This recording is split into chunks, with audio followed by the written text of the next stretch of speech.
Sa lawak ng ating karagatan, marami pang sikreto ang nagtatago. Sa kailaliman man ng dagat o paligid-ligid lang na nagkukunwaring bato. Oh no! It's not a stone, mga kawander. It's a stonefish. Ito nga raw ang pinakamakamandag na isda sa buong mundo. Dahil sa itsura nito, hindi mo agad mapapansin kapag dumikit ito sa bato o corals. Lakas makamaster in disguise, di ba? Pero hindi mo ito gugustuhin lapitan. Dahil kapag ito ay naapakan mo, kabahan ka na sa kamandag. Pero kahit delikado, ang ibang araw, ginagawa pa daw itong food trip. Nya! Handa ka na bang lantakan ang bagsik ng stonefish?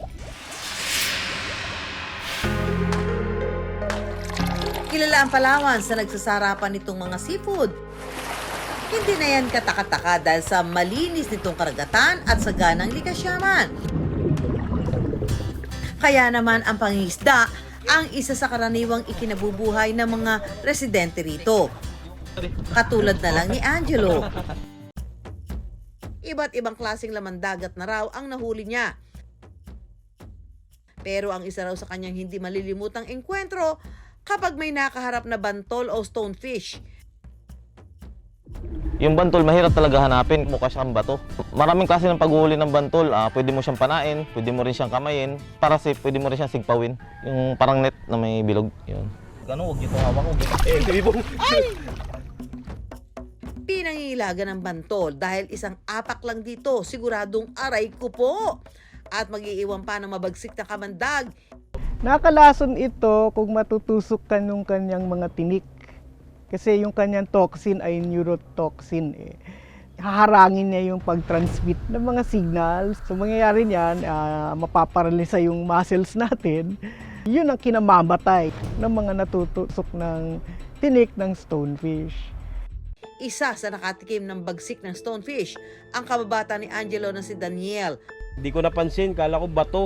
Ngayon natapakan ko siya. Dumadalo yung sakit niya paakyat sa papuntang katawan mo. Halos paralyzed na yung binti ko. Mula paa sa pinagtusukan hanggang binti. Papuntang hita, sobrang sakit.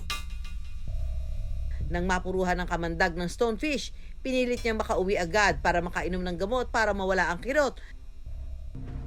Ang first aid treatment dyan ay ilulubog yung kung anong bahagi ng katawan ang natusok ng stonefish. Usually paa o kamay, ilulubog sa tubig na 60 degrees Celsius. Mainit. Kasi nga, yung neurotoxin ay nasisira ng heat na mainit. Pero anumang bagsik ng stonefish, tila wala pa rin takot si Angelo. Target pa rin itong hulihin para gawing ulam. Yo, kamusta po mga kawander? Ngayon po ay maghahanap din ng bantol. Yan, dito sa probinsya namin ay napakaraming bantol mga kawander. Yan, dito lang siya matatagpuan sa mga batuhan. Yung mga kawander, nakakita tayo ng isang bantol o gatasan, stonefish. So mga kawander, Ang mga nahuling bantol o stonefish, agad tatanggalin ang mga tinik na naglalabas ng kamandag. ito yung mga gatas-gatas nyo. Ngayon mga kawander, ilalagay na po natin siya sa kumukulong tubig para yung mga venom niya mamatayan. Yan na yung mga gatas niya, naglabas na yung venom niya. Tatanggalin ang mga lumabas na puting laman o yung sinasabing kamandag ng stonefish.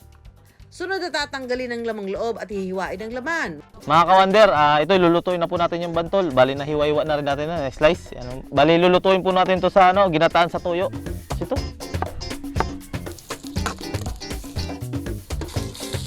Wow! Lalaki ng tipak niyan.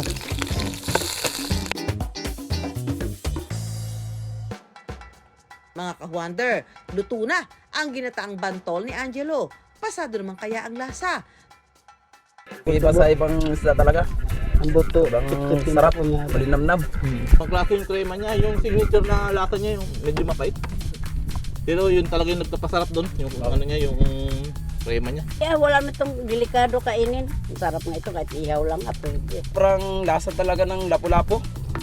Para kina Angelo, bahagi na ng kanilang buhay ang pagkain ng bantol. Siguruhin lang daw itong malinis at wala ng kamandag bago papakin para ligtas na nabusog.